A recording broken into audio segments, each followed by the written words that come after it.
U.S. Secretary of State Rex Tillerson has condemned what he called Russia's continued behavior towards its neighbors, especially its interfering in election processes and promoting non-democratic ideals. In a major speech Tuesday ahead of his trip to Europe next week, Tillerson said the United States is committed to helping its European allies secure their borders and curb their dependence on Russian oil and gas. An analyst tells VOA's Laditz Hoke that the U.S. president's support is crucial for the success of Tillerson's mission.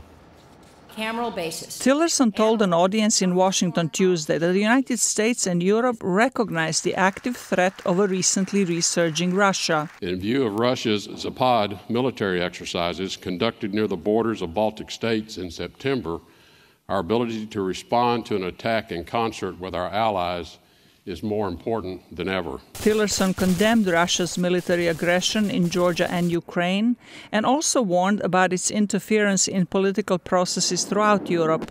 He said the United States is planning to increase its defense budget for Europe and help curb Europe's dependence on Russian oil and gas. The United States is liberalizing rules governing the export of liquefied natural gas and U.S.-produced crude, and we're eager to work with European allies to ensure the development of needed infrastructure like import terminals and interconnecting pipelines to promote the diversity of supply to Europe. Tillerson pledged that sanctions against Russia will remain in place until Ukraine is once again independent and sovereign throughout its territory.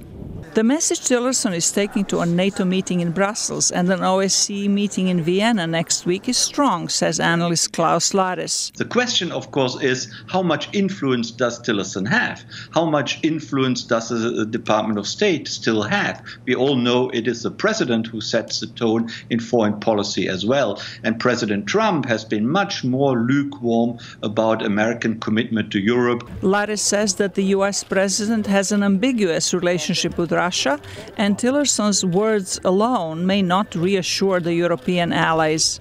But he commends Tillerson's message to Ukraine that its future lies largely in its own hands. So the Ukrainian government itself has a lot to do to bring some domestic stability to that part of Ukraine, at least, which is far removed from any Russian interference and far removed from eastern Ukraine. And here the job of the Ukrainian government is large, and it's a very daunting task. But they have to approach that, because how can they expect to get Western support if they are not trying to bring their own house in order? The international relations analyst tells VOA the United States and Europe are right to insist on Russia abiding by the 2014 Minsk agreement on restoring peace in eastern Ukraine, but that insisting on Russia's returning the Crimea Peninsula to Ukraine will not bear fruit.